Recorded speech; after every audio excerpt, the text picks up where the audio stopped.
Ei, turma, bom dia, tudo bem? Como é que passaram a semana? Estão todos com saúde, firmes e fortes? Vocês viram que eu postei no Classroom a matriz que foi utilizada para a correção da nossa primeira avaliação. As notas já estão no Cinef e lá em Trabalho Acadêmico, exatamente no local em que vocês postaram a primeira avaliação, eu fiz comentários individualizados em relação a cada uma das provas.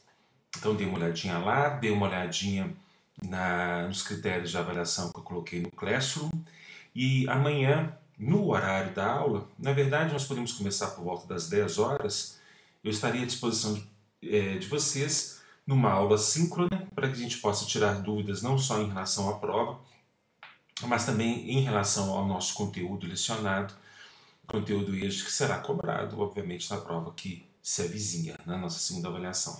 Combinado? Bom, muito bem. Na última aula, nós começamos a estudar dois procedimentos, na verdade, nas leis extravagantes ao Código de Processo Penal. Vi com vocês, na aula passada, o procedimento especial dos processos para os crimes de competência originária dos tribunais. E aí nós estudamos a Lei 8.038 de 1990. Estudamos todo o procedimento, do artigo 1º até o artigo 12, até a prolação do acórdão absolutório ou condenatório ao final da sessão de julgamento. Na aula de hoje, vamos estudar um outro procedimento, que é um procedimento especial na Lei de Drogas, que é a Lei 11.343, de 23 de agosto de 2006. A Lei de Drogas, ela traz um procedimento especial para os crimes previstos nos artigos 33 a 39 daquela lei. Mas antes de enfrentarmos o procedimento, vamos relembrar alguns detalhes importantes desta Lei de Drogas. Você sabe que nós temos uma situação um pouco anômala que foi criada pelo legislador em 2006. Nós vimos com a vigência de uma lei de 1976. A antiga Lei de Drogas, ela vigorou por 30 anos. Chegamos em 2006, iniciamos um processo de reforma dessa lei, que na verdade já tinha sofrido uma reforma parcial em 2002, na parte referente ao procedimento, mas que precisava efetivamente de uma reforma também na parte material, na parte dos crimes e das respectivas sanções. E não só uma reforma do procedimento, como também ocorreu. Em 2006, muitos de vocês ainda eram muito jovens, não vão se lembrar, foi ano de eleições. Foi ano de reeleição do Lula na presidência da República e foi ano de renovação, consequentemente, do nosso Congresso Nacional, de parte do Senado da República e da Câmara dos Deputados. Além, obviamente, de eleição para governadores do Estado, para deputados estaduais. Muito bem. O que aconteceu naquela época?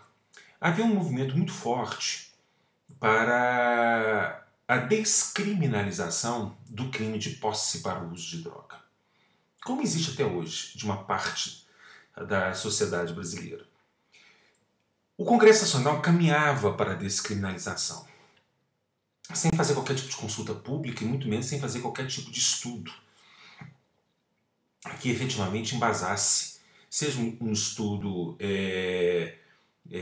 como é que poderia, na área de saúde pública, porque são crimes contra a saúde pública, seja um estudo do ponto de vista jurídico, seja um estudo do ponto de vista social. O Congresso Nacional, simplesmente ouvindo vozes de parte da sociedade, caminhava para uma possível descriminalização da posse para o uso de drogas. Só que esse processo de reforma da lei, que havia começado já há algum tempo, desava justamente nesse ano de eleições. E em ano de eleições, medidas que podem soar antipopulares não são recomendáveis. Então o Congresso Nacional caminhou para a descriminalização, mas acabou criminalizando. E ao criminalizar, ele criou uma situação estranha que eu quero mostrar aqui para vocês. Olhem para a tela, por gentileza. Nós temos, na abertura do capítulo 3, vamos lá no início, antes de enfrentar o capítulo 3, Lei 11.343, 23 de agosto de 2006, institui o Sistema Nacional de Políticas Públicas sobre Drogas. Então, na verdade, a lei ela tem uma finalidade muito mais ampla. Ela tem uma finalidade, efetivamente, de tratar a questão do tráfico, da posse para o uso, como questões de efetiva saúde pública. Prescreve medidas para a prevenção do uso indevido, atenção e reinserção social de usuários e dependentes de drogas. Estabelece normas para a repressão à produção não autorizada e ao tráfico ilícito de drogas. Define crimes e dá outras providências. Então, essa lei, ela não só veio para poder reprimir determinadas condutas, ela veio para criar o que ela chamou de SISNAD, que é o Sistema Nacional de Políticas Públicas sobre Drogas. Então ela tem uma série de dispositivos que tratam dessas políticas públicas. Muito bem, quando chega no capítulo 3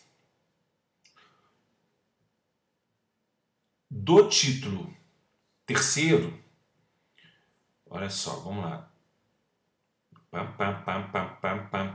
Vamos chegar aqui. Capítulo 3º do título 3º.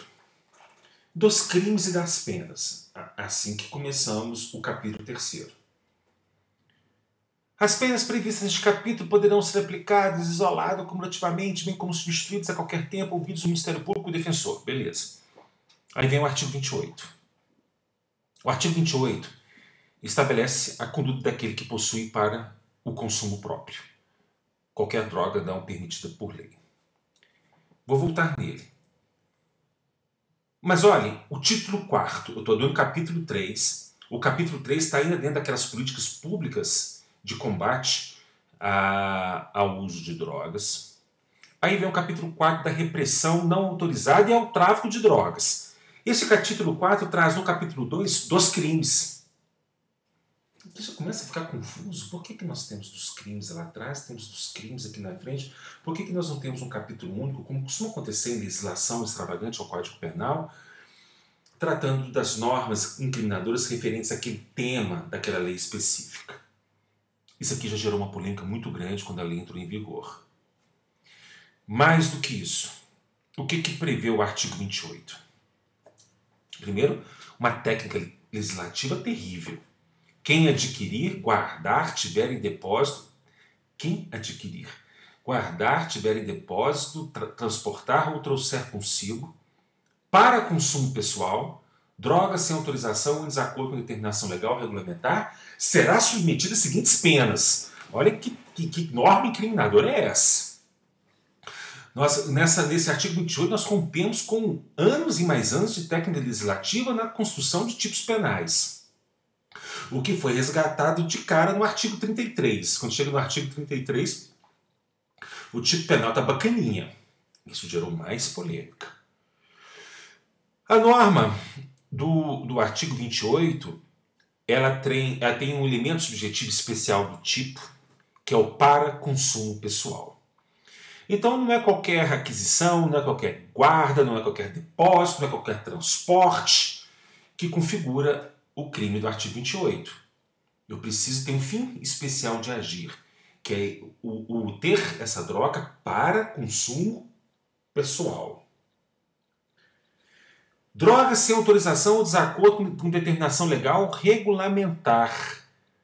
Drogas em desacordo com determinação legal regulamentar significa dizer que estamos diante de uma norma penal em branco.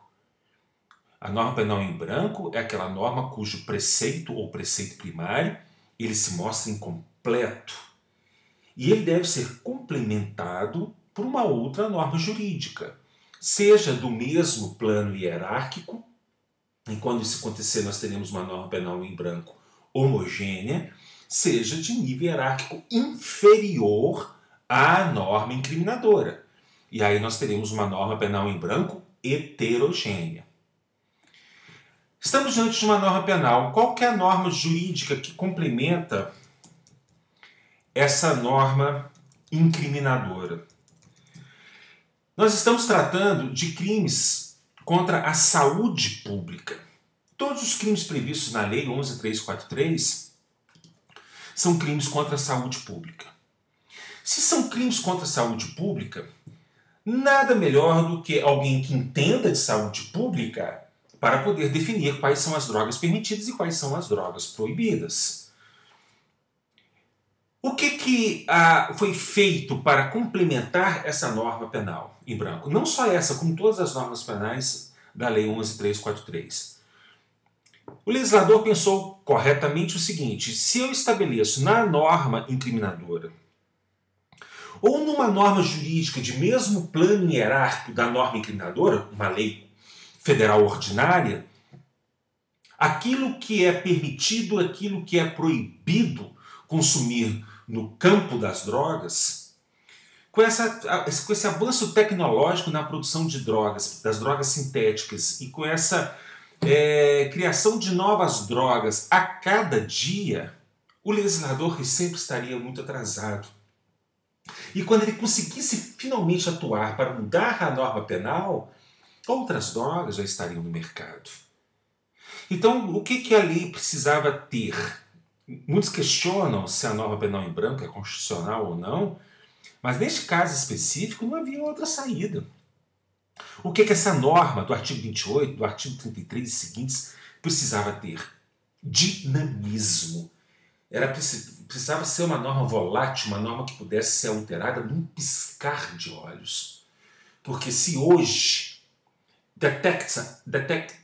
seja detectada, nossa senhora, a produção de uma nova droga até então desconhecida no mercado, e a partir do momento em que é comprovada a sua capacidade alucinógena, eu preciso ter algum mecanismo de resposta imediata.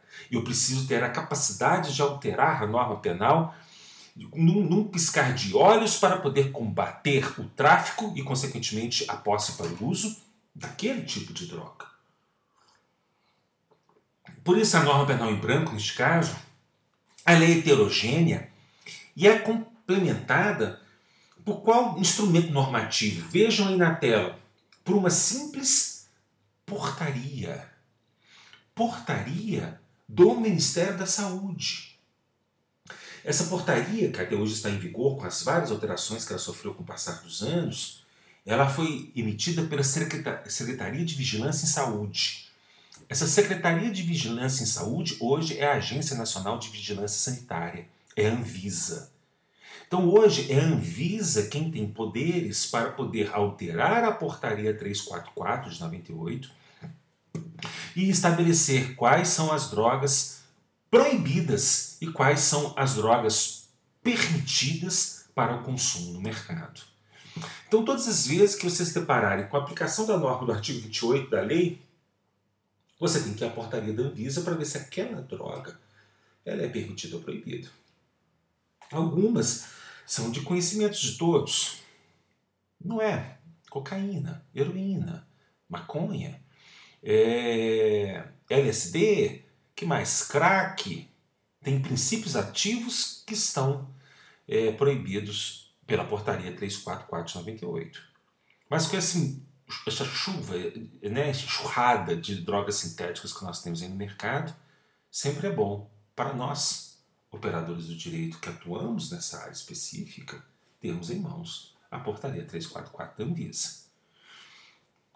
Uma outra coisa importante, percebam que dentre os verbos típicos não tem o consumir.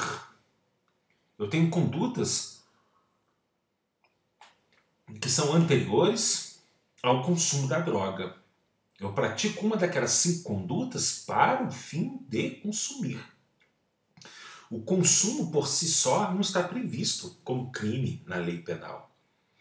Isso quer dizer que se eu passar pelo corredor da FUMEC e tiver ali um naco de cigarro de maconha enfiado numa pedra e chegar lá e der uma tragada, a princípio a conduta não se amolda a nenhum desses verbos típicos do artigo 28 da Lei de Drogas. Olha lá, adquirir, guardar, ter em depósito, transportar ou trazer consigo. Essas que são as condutas incriminadas no artigo 28 da lei. Se eu quiser descriminalizar, como o Congresso chegou a pensar em 2006, toda posse para o uso de drogas, eu tenho que revogar o artigo 28. Se eu quiser descriminalizar a posse para o uso de drogas e, consequentemente, a venda dessa droga, de uma droga específica, basta eu alterar a portaria 344 de 98 da Anvisa. Percebem? Quero tirar uma droga da proibição legal e torná-la uma droga permitida. Eu quero permitir a posse para o consumo de maconha. Vou lá na portaria 344 de 98 e retiro a cannabis sativa das drogas que são proibidas. Eu quero descriminalizar a posse para o uso de toda e qualquer droga. Eu venho por meio de lei e revogo o artigo 28 da Lei de Drogas. Estou afirmando que é crime e, consequentemente, estou dando os caminhos para a descriminalização. Mas essa posição ela não foi pacífica quando a lei entrou em vigor em 2006. Por quê? Observe as sanções penais previstas no artigo 28. Olha nas penas.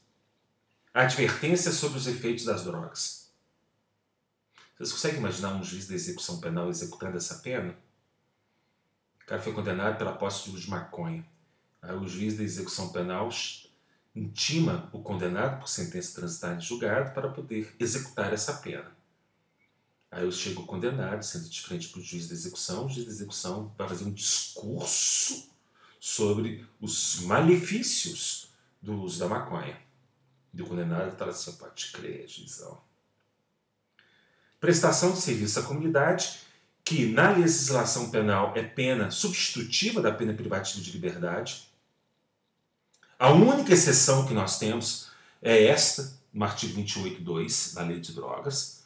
O legislador, sem saber o que era uma prestação de serviço à comunidade, traz uma pena que é alternativa à pena de prisão como pena principal.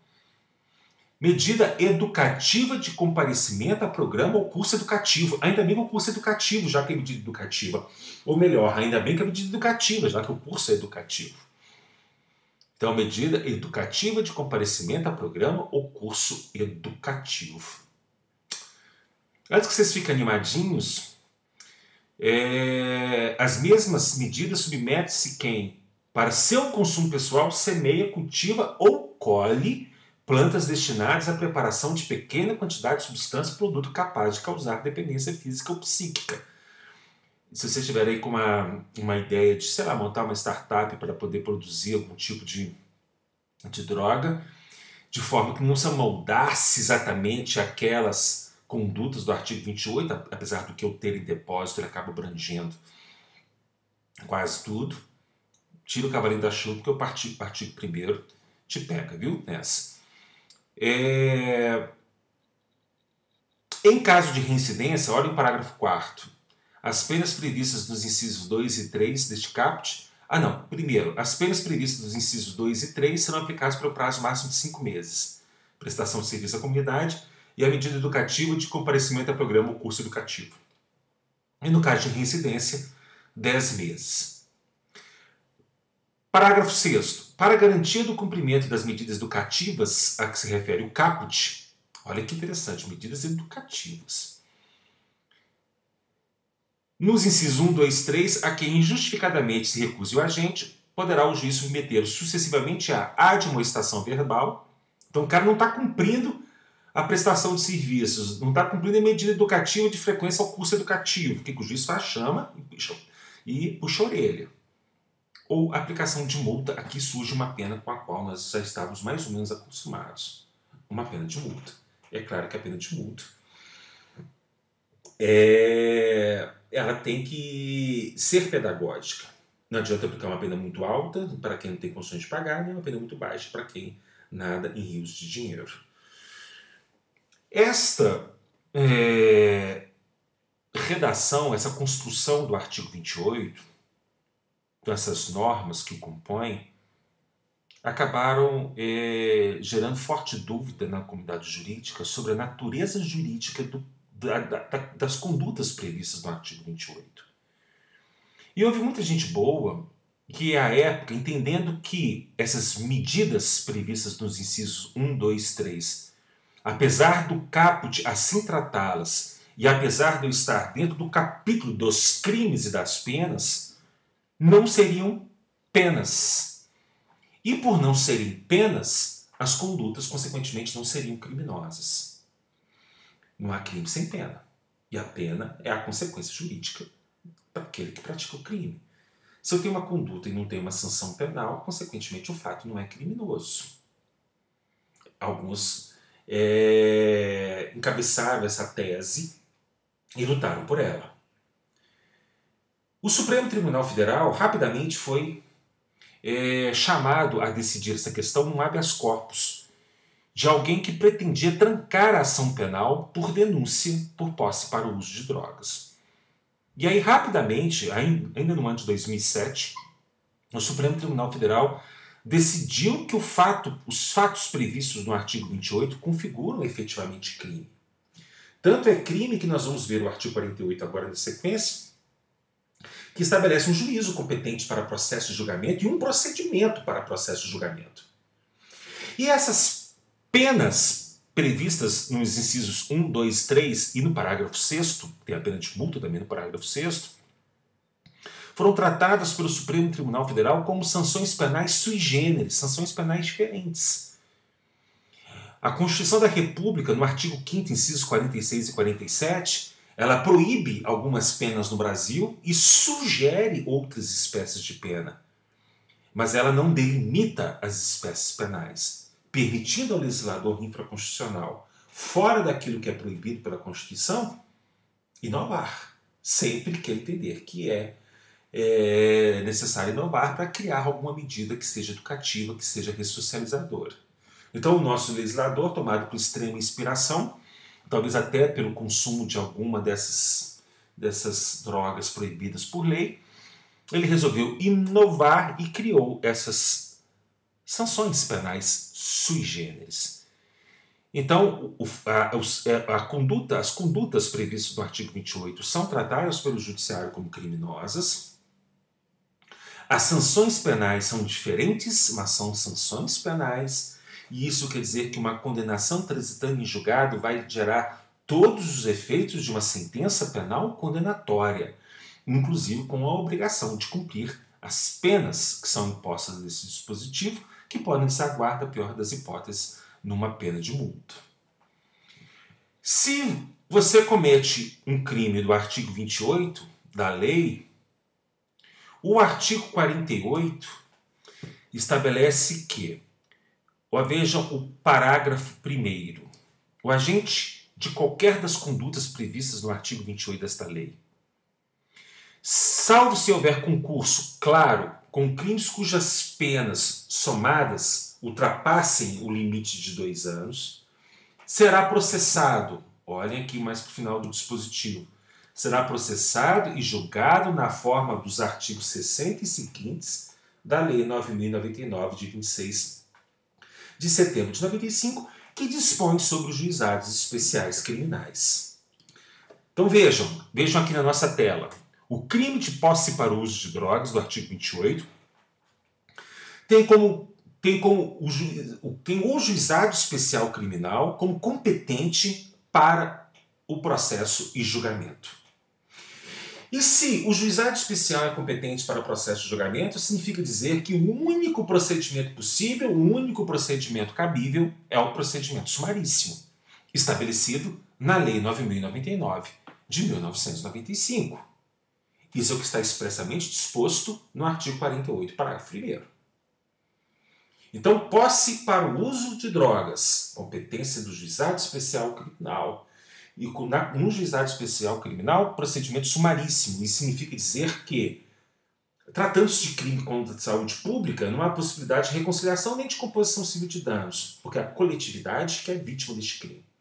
É a saúde da população. Mas há a possibilidade de transação penal na fase preliminar. E se não houver transação penal, é claro, pela pena combinada, não tem nem pena de prisão prevista na lei, cabe suspensão condicional da pena, do processo também, caso a denúncia seja recebida. Ok? Então não se esqueçam. Se for posse para o uso de drogas, juizado especial criminal, procedimento sumaríssimo. É claro que se houver posse em concurso com tráfico, posse em concurso com associação para o tráfico, como as penas são gigantescas para esses crimes, aí pelo concurso de crimes a competência sai do Juizado Especial Criminal e o procedimento passa a ser o especial dos artigos 54 a 59. Aliás, este é o procedimento para os crimes dos artigos 33 a 39. Que crimes são esses? Vamos dar uma olhadinha lá. Artigos 33 a 39, nesse outro capítulo dos crimes. No artigo 33, nós temos o crime de tráfico. Portar, exportar, remeter, preparar, produzir, fabricar, são 18 verbos típicos, norma penal em branco, como todas as normas penais previstas nesta lei. Pena de reclusão de 5 a 15 anos e multa de 500 a 1.500 dias multa. É crime hediondo, e está previsto no artigo 1º da Lei 8.072 de 1990, com todas as benesses previstas na Lei dos Crimes Hediondos. Ainda temos condutas que se assemelham às condutas previstas no caput, no parágrafo 1º. Quem importa, exporta, remete, produz, fabrica, traz consigo, matéria-prima, insumo, produto químico destinado à preparação de drogas. Quem semeia, cultiva, faz a colheita, para depois botar, para preparar e depois colocar à venda. Utiliza local ou bens de natureza, propriedade, posse, administração, guarda, vigilância, para o fim de tráfico de drogas e por aí vai. Nós temos um crime de induzimento, instigação ou auxílio àquele que vai usar a droga. Então você aí que forneceu todo o apoio logístico para que seu amigo se iniciasse no mundo das drogas. Você comete uma hipótese de tráfico privilegiada do parágrafo 2º, que tem uma pena menorzinha, uma pena de 1 a 3 anos. Olha o parágrafo 3º. Oferecer droga, eventualmente e sem objetivo de lucro, à pessoa de seu relacionamento para juntos a consumirem. Viu, gente? É uma hipótese de tráfico privilegiado também, tem uma pena de 6 meses a 1 ano, a pena é bem menor, mas tem uma multa caprichada. A multa deste que oferece a droga para consumo eventual, gratuitamente, é maior do que a pena do tráfico. Olha lá que bacana. É maior do que a pena do traficante. Então você que anda aí comprando droga, compartilhando com seus amigos, você pode até não se preocupar muito com a pena privativa de liberdade, não. Mas essa multa pode chegar hoje, vou fazer um cálculo aqui, rapidinho, deixa eu pegar um calculador aqui. 1.500 dias multa.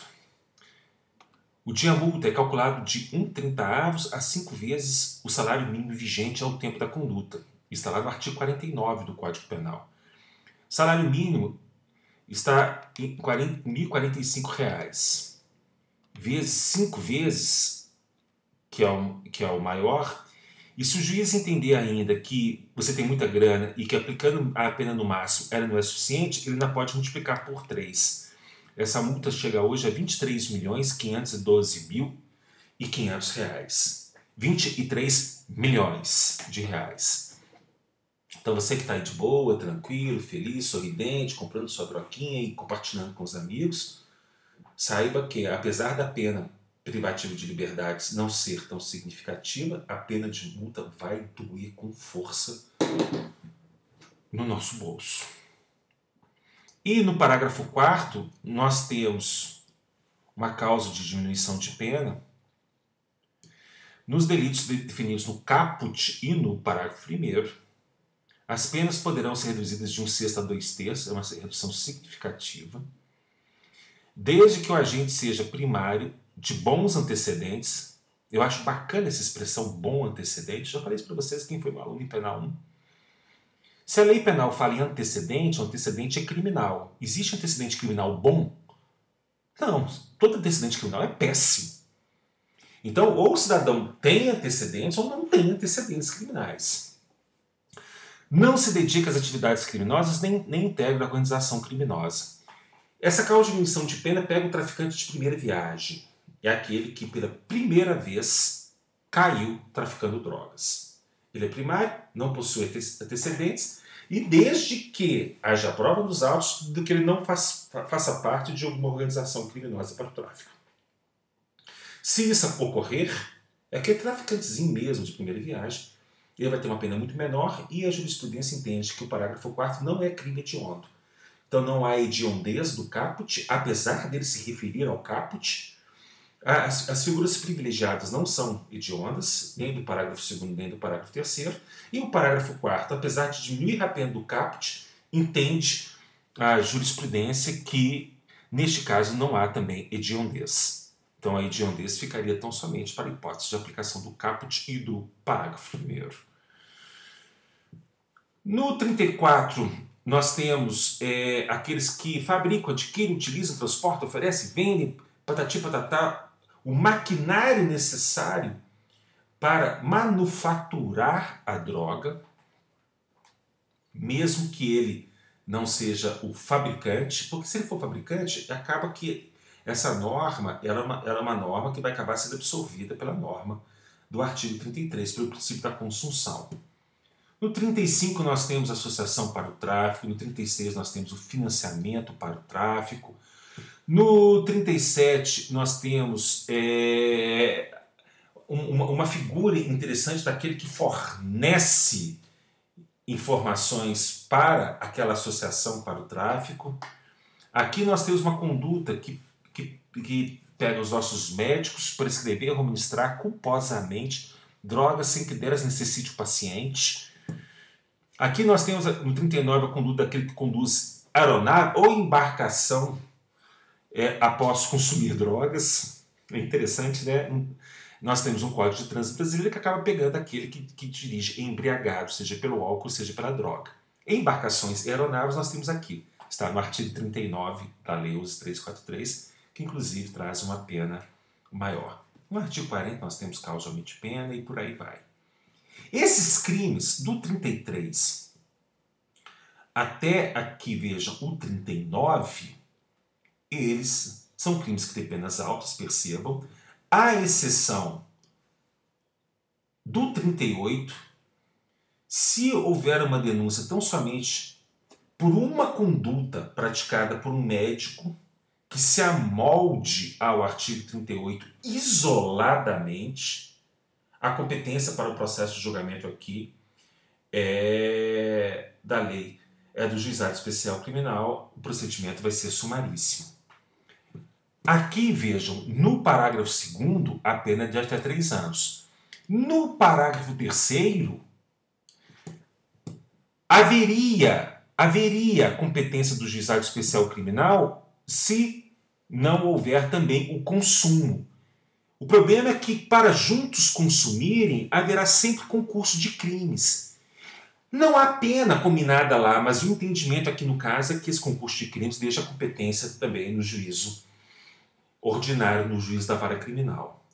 Então, além do crime do artigo 28, esse do artigo 38, isoladamente, se o médico cometer apenas um crime, ele estará sujeito a uma pena que o leva à competência do Juizado Especial Criminal. Todos os demais, competência do juiz ordinário, processo e julgamento nos termos das regras da instrução criminal dos artigos 54 a 59 da Lei 11.343 de 2006. O que prevê esse procedimento especial? Vamos lá. Trouxe aqui para vocês o nosso procedimento especial da Lei de Drogas. Primeira questão importante, esse procedimento somente se inicia por meio de denúncia. Não há crimes de ação penal privada. E não há possibilidade do oferecimento de queixa substitutiva. Porque, não se esqueçam, todos os crimes da Lei 11.343 de 2006 são crimes contra a saúde pública. Então a vítima é a sociedade. Se a vítima é a sociedade, ela é representada no processo penal pelo Ministério Público. Então, sempre denúncia. E o artigo 54 da lei, ela traz uma regra especial em relação a essa denúncia. Essa denúncia deve ser oferecida em 10 dias, em até 10 dias. Esteja o denunciado preso, esteja o denunciado solto. Aqui nós temos uma regra especial em relação ao Código de Processo Penal. Lá no CPP, vocês se recordam, nós temos um prazo de 5 dias para o denunciado preso, 15 dias para o denunciado solto. Aqui nós temos o prazo de 10 dias. O Ministério Público normalmente toma muito cuidado, muita cautela ao oferecer a denúncia em caso de acusados, de denunciados até então presos, para evitar que uma demora no oferecimento da denúncia gere um excesso de prazo que possa levar à liberdade daquela pessoa que esteja presa. Agora, se o denunciado estiver solto, a preocupação com prazo é exatamente aquilo que acontece nos demais procedimentos. É nulo. Então essa denúncia acaba vindo 1 mês, 2 meses, 3 meses, 4 meses, 10 meses, 1 ano depois. Outra regra específica deste procedimento é que nele, vejam aqui à esquerda na tela, de vermelho logo abaixo, as partes podem rolar até 5 testemunhas. 5 testemunhas para cada acusado e para cada fato imputado. Mas aqui são 5 testemunhas. Não incluídos neste rol, obviamente, aquelas pessoas que não prestam compromisso legal de dizer a verdade, que são tratados como informantes. Então, seja na denúncia, seja na defesa, nós temos a possibilidade de rolar até 5 testemunhas. Com o oferecimento da denúncia, o nosso denunciado será, nos termos do artigo 55 da lei, notificado, intimado, se vocês preferirem, a oferecer defesa preliminar. Vamos lá na lei. Vejam, oferecida a denúncia, o juiz ordenará a notificação do acusado para oferecer defesa prévia, por escrito, no prazo de 10 dias. Vocês conheceram a defesa prévia lá no procedimento de competência originária dos tribunais. Defesa prévia no processo penal é aquela que vem depois do interrogatório. A defesa que é oferecida antes do recebimento da denúncia ou da queixa é chamada por nós de defesa preliminar, preliminar ao recebimento da inicial. Então aqui, apesar da lei no artigo 55 chamar de defesa prévia, nós estamos diante de uma defesa preliminar que deve ser oferecida no mesmo prazo da denúncia, que é o respeito ao contraditório, de 10 dias. Vejam aí na tela que eu coloquei em vermelho a observação. Essa defesa preliminar tem uma natureza híbrida. Por que ela tem uma natureza híbrida? Olhem para todo o procedimento. Vejam o procedimento como um todo. Vejam que depois do recebimento da denúncia ou da queixa, tem a citação no artigo 56 e depois da citação nós temos a AIJ do artigo 57. Percebam que não há outra oportunidade para que o denunciado, ou lá na frente já acusado, fale nos autos por meio de seu defensor. Isso quer dizer que essa defesa preliminar ela tem a função precípua, por causa do momento processual, de discutir as hipóteses contidas no artigo 395 do Código de Processo Penal. Deixei de colocar ali para não acrescentar. Não, coloquei lá na frente. Fundamentos para o recebimento e para a rejeição. Vejam lá. Artigo 395 do CPP. Então, se está sendo me dada a oportunidade de falar sobre uma denúncia antes que o juiz a receba, eu vou pegar os fundamentos do artigo 395 do Código de Processo Penal e trabalhar na minha defesa preliminar a possibilidade da rejeição da inicial. Então eu vou destrinchar o 395 para tentar conduzir o juízo a uma hipótese de rejeição. Mas, como nós não teremos outra oportunidade para oferecer defesa antes da audiência de instrução e julgamento, essa defesa preliminar ela funciona mais ou menos também como uma resposta à acusação. Porque nessa defesa preliminar eu tenho a possibilidade, primeiro, de arguir questões processuais. Muito difícil, só tem denúncia até agora. Né? Eu teve uma prisão em flagrante, eu teve um inquérito policial, tem uma denúncia e agora eu já estou falando nos autos. Então, alguma questão preliminar que leve a um vício insanável, a uma nulidade processual, vocês estudaram as nulidades para fazer nossa atividade autoinstrucional, é muito pouco provável. Mas, nessa defesa preliminar, a defesa tem que especificar provas que pretende sejam produzidas. Se houver necessidade de alguma prova em cima de documentos que deverão ser juntados, os documentos já deverão ser juntados, perícias deverão ser requeridas, testemunhas deverão ser arroladas. Então, por isso que eu puxei a setinha e coloquei 5 testemunhas logo na defesa preliminar. Porque toda especificação de provas tem que ser feita ali. As exceções deverão ser opostas, isso está expressamente previsto no artigo 55 da lei de drogas. E só, nada mais. Eu não vou discutir que é absolução, eu não vou discutir tese absolutória. Mas eu posso me preparar para teses desclassificatórias, ou me preparar para uma futura tese absolutória. Inclusive requerendo perícia, por exemplo, para constatar eventual dependência química ou psíquica daquela pessoa que agora está denunciada por tráfico, por exemplo. Então a tese que você vai construir ao longo desse processo é de que ele não é traficante, ele é usuário. E que apesar de ter sido encontrado com uma certa quantidade de drogas que podem fazer presumir seja ele um traficante, aquela droga era para consumo pessoal. E para demonstrar de uma forma técnica que isso é possível, você requer que aquele acusado seja submetido a uma perícia para constatar que ele é dependente daquelas drogas que ele possuía ou fisicamente ou psiquicamente. A quantidade de droga que é apreendida com a pessoa que é presa em flagrante delito, ela pode ser um indício que vai nortear a atuação policial e até mesmo a atuação do Ministério Público depois na condução do inquérito policial ou no oferecimento da denúncia. Às vezes uma quantidade de droga é expressiva que leva à conclusão de que aquela pessoa é traficante. O cara foi pego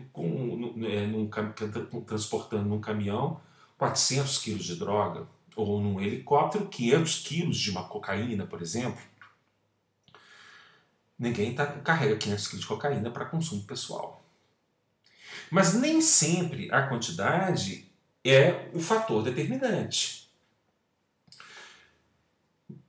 Vocês são mais jovens e não presenciaram os anos 80, principalmente neste país, final dos anos 70, início dos anos 80, até o Plano Real, em 1994. Nós vivíamos num país uma escalada inflacionária gigantesca. Nós tínhamos inflação de 3.000%, 4.000% ao ano. Os preços dos produtos do mercado eram reajustados às vezes 4 vezes ao dia. Tinha um preço de manhã, um preço na hora do almoço, um preço no final da tarde, um preço pouco antes do estabelecimento fechar. Isso porque já seria reajustado no dia seguinte de manhã. Isso é a mesma coisa que acontecia com a droga. Então o cidadão, ele conseguia uma certa quantidade de dinheiro, ia lá na boca de fumo e comprava tudo que tinha em drogas, porque sabia que na hora do almoço ele já comprava muito menos, porque o preço ia ser reajustado. Então o cara sai da boca de fumo carregado de drogas, mas era para estocar, para aproveitar o preço, porque era aquilo que o dinheiro dava para comprar. Recentemente, um primo, um pouco mais distante, mas primo meu, ele estava completando seus 18 aninhos, e o pai, filho único, criado por vó, o pai dele resolveu dar de presente para ele uma grana para ele comemorar o aniversário de 18 anos aqui em BH com os amigos. Era o pedido dele. Ele tinha 2 amigos que faziam já faculdade aqui em Belo Horizonte. Ele é de uma cidade do interior. Ele ainda estava na fase de prestar Enem, de fazer o Enem. Estava um pouquinho atrasado em relação aos amigos. Completou 18 anos, o pedido dele era passar um final de semana com esses amigos aqui em BH. O pai autorizou, deu uma grana boa para ele torrar aqui em BH. Ele vem na sexta-feira. No sábado, numa rave, ele conheceu 2 cidadãos. Com esses 2 cidadãos, na segunda-feira de manhã, ele foi numa boca de fumo em Ribeirão das Neves, torrar tudo o que havia sobrado do dinheiro dele em drogas. E a justificativa dele foi a seguinte: lá na cidadezinha do interior dele, ele não tinha acesso fácil a drogas. Nesse caso, a família descobriu que ele era dependente, acho que os pais até sabiam que ele era dependente. Lá no interior, ele tinha uma dificuldade muito grande de acesso às drogas. O pai botou uma grana muito boa na mão dele, ele pegou essa grana e comprou tudo em droga, na boca de fumo. O joia é que a polícia estava monitorando essa boca de fumo. Na hora que ele saiu com a droga, a polícia mão nele. Ficou preso um bom tempo, viu? Até eu conseguir liberá-lo. Até eu conseguir fazer a mínima prova nos autos de que ele não é traficante de drogas. Porque ele foi encontrado com uma mochila que tinha um pouco de tudo na mochila dele. Um pouco de tudo. Então aquela quantidade de drogas que ele tinha, irmão, é claro que não eram 500 quilos de cocaína. Mas tinha uma quantidade razoável de maconha, tinha uma quantidade razoável de cocaína, tinha uma quantidade razoável de drogas sintéticas. A mochila estava lotada, pesada de drogas. Então, naquele primeiro momento, a autoridade policial teve a percepção de que ele era uma mula, estava ali comprar para poder revender aquele dinheiro, aquela droga, perdão. Fez a autuação, fez a ocorrência policial por tráfico, o delegado de polícia autuou ele em flagrante delito por tráfico de drogas. O Ministério Público denunciou por tráfico de drogas. E aí foi a partir da defesa preliminar que eu comecei a construir a prova da dependência química dele. Foi autorizada a realização de exame. Quando veio o resultado do exame, tinha nem ideia da quantidade de droga que tinha no sangue desse menino, não. Uma coisa impressionante. Tinha muita droga. Então, é na defesa preliminar que você começa a construir efetivamente a prova que vai ser fundamental para a sua instrução criminal. E vejam, oferecida preliminar, então recapitulando, a preliminar vai atacar o 395, porque ela é preliminar e tem a possibilidade da rejeição da denúncia. Que seja a rejeição da denúncia em relação a esse crime mais grave. Neste caso do meu primo, então o juiz, no recebimento da denúncia, se convenceu de que ele era usuário, rejeitou a denúncia por tráfico e determinou a remessa dos autos ao Juizado Especial Criminal, para que lá fosse instaurado o processo por posse para o uso de drogas. Então, pode ser que eu trabalho 395 para rejeição em relação a um determinado tipo penal. Um detalhe importante, como ele estava com mais 2, ele foi denunciado, foram comprar drogas também, ele foi denunciado por tráfico e por associação para o tráfico. Então, poderia haver uma rejeição da denúncia em relação à associação para o tráfico, mas ela poderia ter sido recebida em relação ao tráfico. A rejeição ela pode ser total ou ela pode ser parcial. O recebimento pode ser total ou pode ser parcial. E você tem essa possibilidade na defesa preliminar de trabalhar a rejeição total ou a rejeição parcial daquela inicial, trabalhando consequentemente os fundamentos do artigo 395. Você especifica provas, você opõe exceções. Nessa especificação de provas, sejam aquelas especificadas na denúncia, sejam aquelas especificadas na defesa preliminar, abre a possibilidade, no artigo 55, parágrafo 5º, da realização de diligências antes do recebimento inicial. Olha que interessante. Foi o que eu falei para vocês. Eu requeri que ele fosse periciado. Isso foi feito antes do juiz receber a denúncia por tráfico e associação para o tráfico. Então ele foi submetido à perícia, o laudo veio aos autos e o laudo foi fundamental para a formação do convencimento do juiz. Não havia nenhuma investigação pretérita que o envolvesse. O celular dele foi apreendido e ilegalmente acessado. Não houve quebra de sigilo telefônico. Diz o policial na ocorrência que ele autorizou o acesso. E aí os militares eles fizeram uma varredura nas mensagens trocadas, não havia nenhuma mensagem que indicasse que ele era traficante de drogas. Não havia nada, não havia nada, porque normalmente quando você pega um traficante nessa situação, ele já tem uma vida pretérita, já tem uma investigação pretérita, e aí você pega o cidadão no momento em que ele está, às vezes, até sem droga. Ou às vezes está com o último ali, cigarro de maconha para poder vender. E aí eu reforço aquilo que eu disse para vocês, não é a quantidade que vai determinar exatamente a condição de traficante ou de usuário daquela pessoa. Mas aí vejam, 55, vamos lá no 55, parágrafo 5º, olha que interessante. Se entender imprescindível, não, assim, o juiz, no prazo máximo de 10 dias, determinará a apresentação do preso, realização de diligências, exames e perícias. Isso já foi requerido pelas partes. Ele não vai determinar de ofício. Ele não pode determinar de ofício. São as partes com denúncia e com defesa preliminar que especificam quais provas pretendem sejam produzidas. E aí o juiz, percebendo que antes de receber a inicial, vejam que o recebimento ele está na sequência. Olhem aqui para a tela, olha o artigo 56. Na sequência vem receber a denúncia. Então, antes de receber a denúncia, o juiz manda produzir aquelas provas técnicas que foram requeridas pelas partes da inicial. Porque elas podem ser fundamentais para a formação do convencimento do juízo. E olhem que interessante, ele pode determinar a apresentação do preso. Aqui só na hipótese de prisão, segundo a lei. E olhem aqui. Olhem para a tela, olha aqui onde eu coloquei de vermelho. Exames, perícias, apresentação do preso. Eu coloquei com interrogaçãozinha. Eu não posso mandar apresentar também o acusado solto? Claro que poderia. Por quê? Porque se a apresentação dele for fundamental para a formação do meu convencimento em relação a recebimento ou rejeição de inicial, por que não trazê-lo? E se isso pode levar à rejeição da inicial, é claro que essa apresentação do solto, ela pode ser favorável à defesa. E aí eu coloquei embaixo, em vez de ir na tela, interrogatório. O que é uma apresentação do preso ou do solto? O que é a apresentação de um denunciado ao juízo?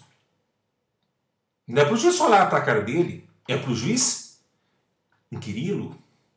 E se o juiz, já com uma denúncia oferecida, com uma defesa apresentada, ele chama formalmente um denunciado ao processo penal para poder ouvi-lo, essa oitiva ganha a forma e deve seguir a forma de um interrogatório. É diferente, por exemplo, da apresentação do preso lá na audiência de custódia. Ali eu não tenho absolutamente nada ainda. Eu não tenho processo ainda.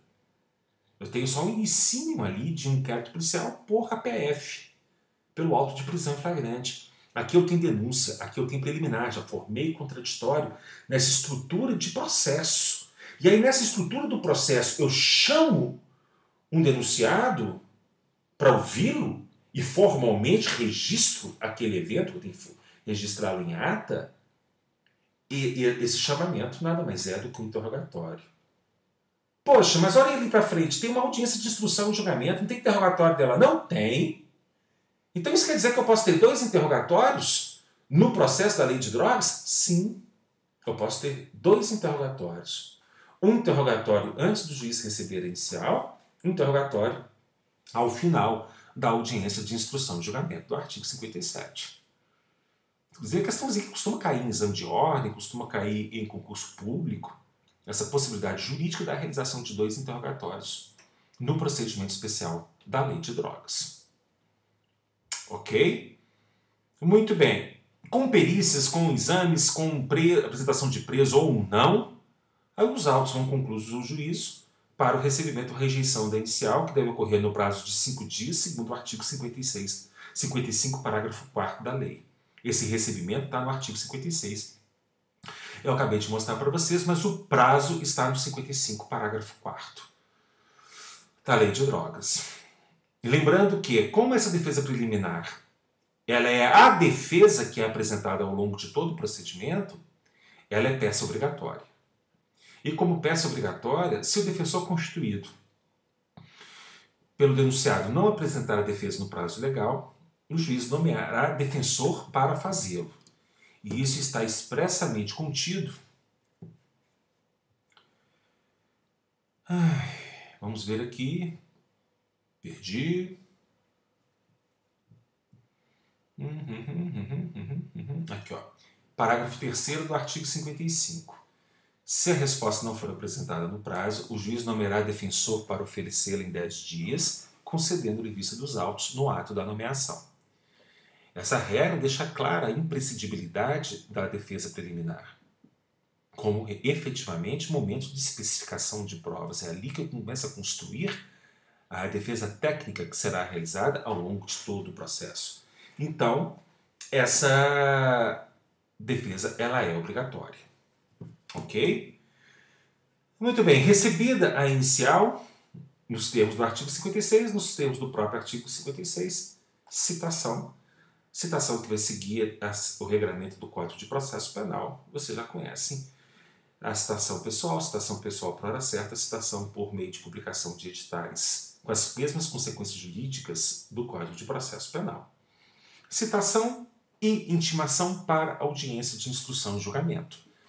A audiência de instrução e julgamento que está prevista no artigo 57, mas percebam que eu já faço o reforço aí na tela para vocês. Ela vai ganhar a estrutura normativa do artigo 400 aplicar de forma subsidiária a todos os demais procedimentos. Por que eu faço esse reforço? Porque a redação do artigo 57 ela é confusa.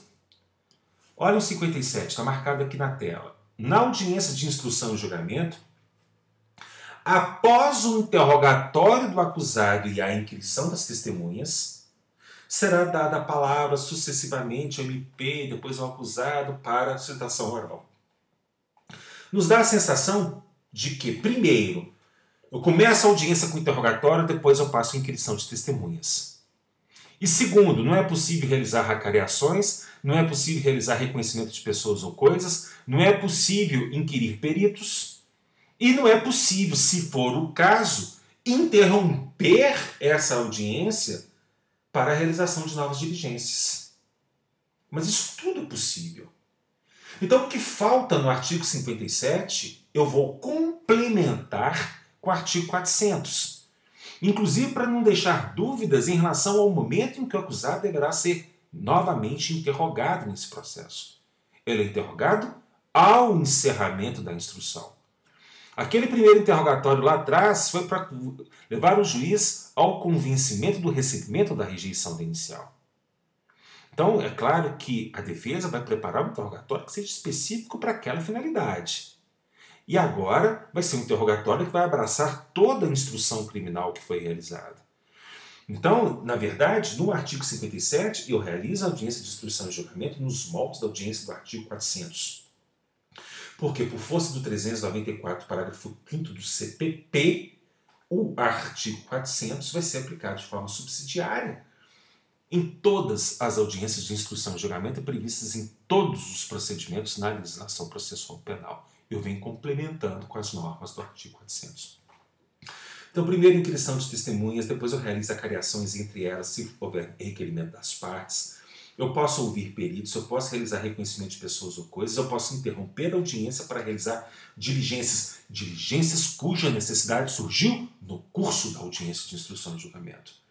Para somente depois interrogar e depois dos interrogatórios eu realizar as alegações finais. Segundo o artigo 57, essas alegações finais deveriam ser orais, pelo prazo de 20 minutos para cada um, para a acusação e para a defesa, prorrogáveis por mais 10, a critério do juiz, claro, se houver requerimento das partes nesse sentido. Mas vocês sabem muito bem que, por motivos diversos, essas alegações orais podem se transformar em alegações escritas. E se forem transformadas em alegações escritas, nós vamos aplicar a regra do artigo 403, parágrafo 3º, aquela que prevê memoriais em prazos sucessivos de 5 dias. Lembram? Está lá no procedimento comum ordinário, que mais uma vez é aplicado de forma subsidiária. Se houver alegações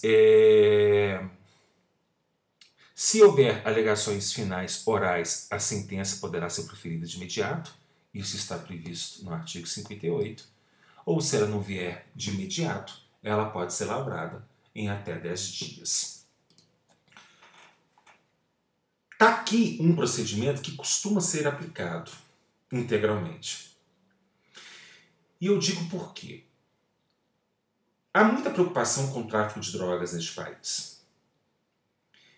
Eu não sei se você sabe, eu não acho que essa aula gravada seja um momento adequado para um debate sobre descriminalização ou não da posse para o uso de drogas, ou pelo menos de uma ou outra droga específica, porque com a aula gravada seria um monólogo e não um debate. Mas eu já tive a oportunidade de manifestar, eu não sei se nessa turma de processo, mas para vocês que foram meus alunos de Penal 1, já tive a oportunidade de manifestar no Penal 1. E você sabe qual que é a minha opinião em relação à posse para o uso de drogas no nosso país. Eu entendo que nós não podemos nos abraçar a exemplos estrangeiros, exemplos alienígenas. Nós não podemos comparar o Brasil com a Holanda, nós não podemos comparar o Brasil com o nosso vizinho Uruguai. Nós não podemos comparar o Brasil ainda com qualquer outro país que tenha um mínimo de desenvolvimento e de civilidade maior do que o nosso. E nem com dimensões que não sejam dimensões continentais como o do nosso país, com tantas fronteiras e fronteiras com países também produtores de drogas. 9 em cada 10 crimes dolosos contra a vida, 9 em cada 10 homicídios consumados, homicídios tentados, cometidos na comarca de Belo Horizonte, tem tráfico de drogas por trás. 9 em cada 10, essa é uma estatística da Polícia Civil. Seja queima de arquivos, seja vingança por não pagamento de despesas, seja por disputa por boca de fumo, seja no meio da prática de um outro crime para poder sustentar o tráfico, como um roubo a banco, por exemplo, ou um roubo de armas.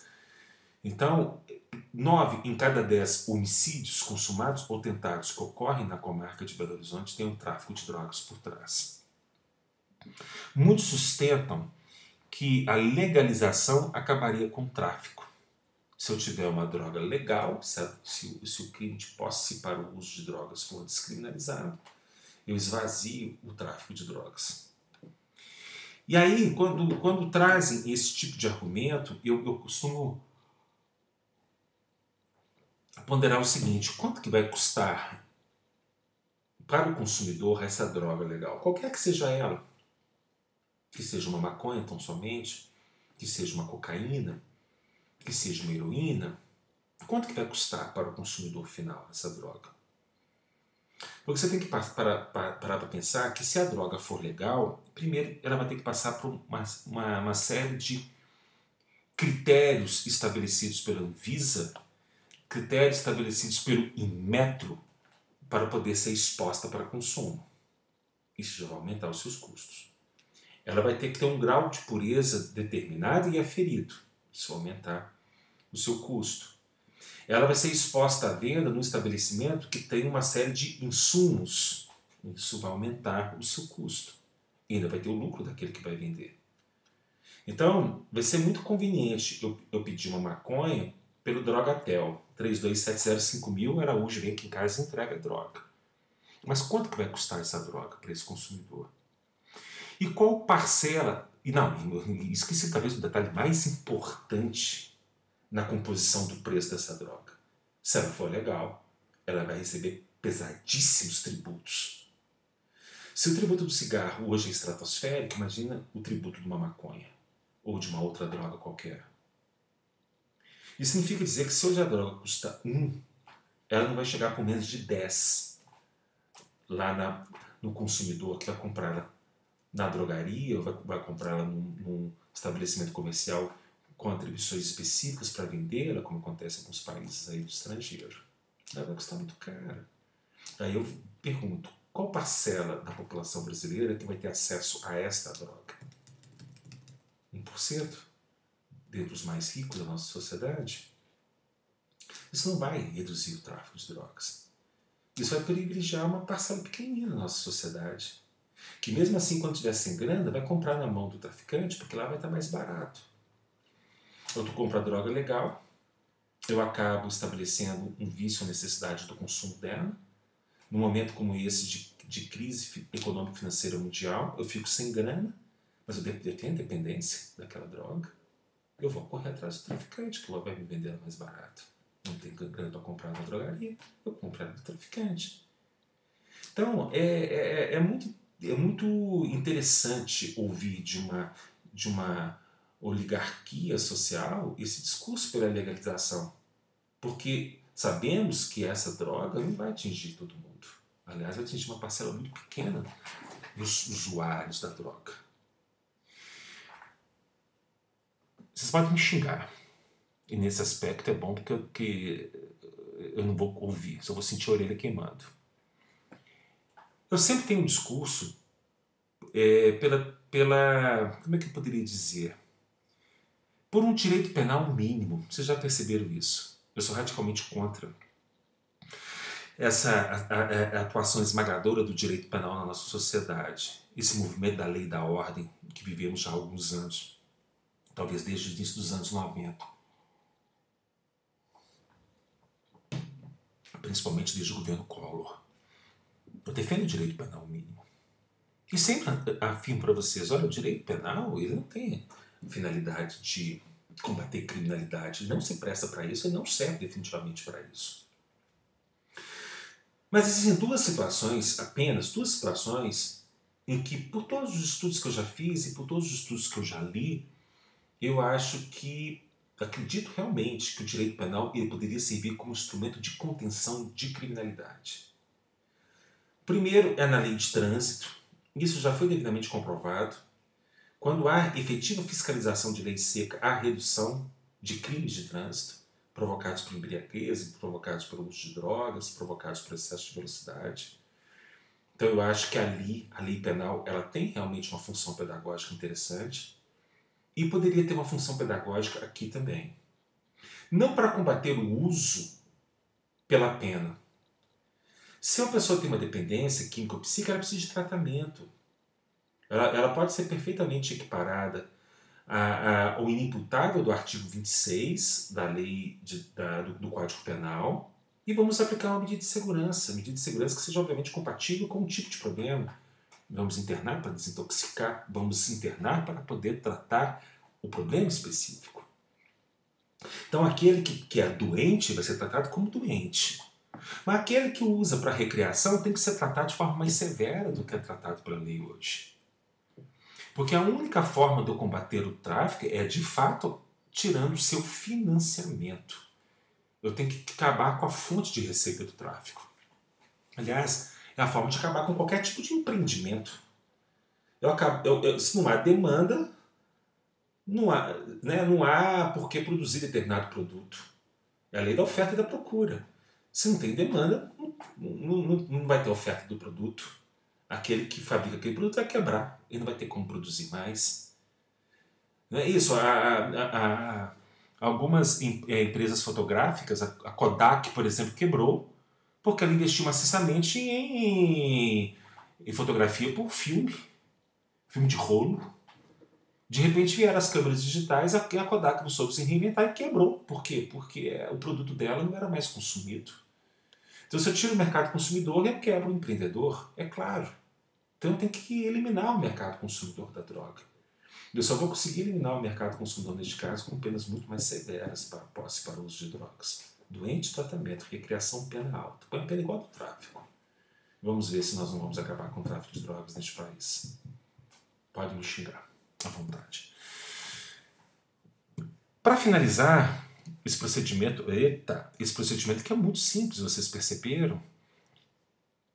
Eu trouxe ali uma questão referente ao artigo 59. Olha lá para o finalzinho da tela. Nós temos sim, o artigo 59, porque assim, prisão. Olha a regra do artigo 59. Nos crimes previstos nos artigos 33, caput e parágrafo 1º, são as figuras do tráfico consideradas como crime hediondo. 34 a 37 desta lei, aí tem associação para o tráfico, financiamento para o tráfico e por aí vai. O réu não poderá apelar sem recolher-se à prisão, salvo se for primário e de bons antecedentes, assim reconhecido na sentença condenatória. O artigo 59 traz a prisão como regra e a liberdade como exceção.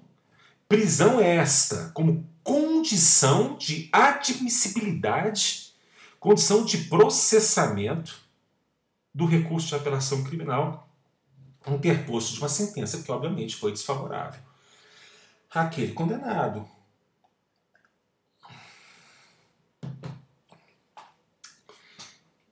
Essa regra é manifestamente inconstitucional. A Constituição assegura, e o Supremo Tribunal Federal finalmente, recentemente, restabeleceu o juízo, essa norma ofende diretamente o estado de inocência assegurado pela Constituição, que alguns chamam de princípio da presunção de inocência, o princípio da inocência. E fere, inclusive, as próprias regras do Código de Processo Penal, que vieram depois. O nosso Código de Processo Penal, na parte referente à prisão em liberdade, ele foi reformado em 2011, vocês viram com a Ana Paula. Ele traz a prisão preventiva como a exceção da exceção da exceção da exceção e estabelece os motivos pelos quais alguém pode ser preso preventivamente, seja por conversão da prisão em flagrante em prisão preventiva, seja uma prisão preventiva decretada a qualquer tempo no processo. Isso quer dizer que, se ao sentenciar o juiz perceber presentes, é claro que vai ser provocado, ele tem que ser provocado, o juiz é inerte, provocado pelo Ministério Público, ele perceber, naquele momento, estarem presentes os requisitos de uma preventiva, ele decreta a preventiva com fundamento nos artigos 312 e 313 do Código de Processo Penal. Ele não pode exigir prisão como condição de admissibilidade de um recurso de apelação. Fere duplo grau de jurisdição, fere o acesso de qualquer cidadão brasileiro à função jurisdicional estatal, fere o princípio da inocência, ou estado de inocência. Então essa regra ela nasceu inconstitucional e com a reforma do CPP em 2011, ela está em total desacordo com os artigos 312, 313, 385 do nosso Código, 285, perdão, do nosso Código de Processo Penal. Ok? Então a prisão não pode ser condição de processamento de um recurso qualquer na legislação processual penal brasileira. Ok? Tudo bem até aqui? Com isso, eu fecho esses dois procedimentos, nós fechamos esses procedimentos especiais, nós focamos naqueles procedimentos que são os mais importantes para o nosso dia a dia, né, da vida profissional, seja como juiz, promotor, como advogado, como delegado de polícia. Na aula de amanhã, então, eu vou estar à disposição de vocês para tirarmos dúvidas sobre a matéria, dúvidas sobre a prova. Na próxima semana é a nossa semana de provas, não é isso? Hoje é dia 17, a próxima semana já é a semana... Hoje é dia 18, na próxima semana já é a semana do dia 25, nós já temos então uma semana de provas pela frente. E depois nós começamos os recursos no processo penal. Encerrada essa parte de procedimentos, nós vamos começar a estudar os recursos no processo penal. Ok? Então, fiquem com Deus. Até amanhã e um bom dia a todos.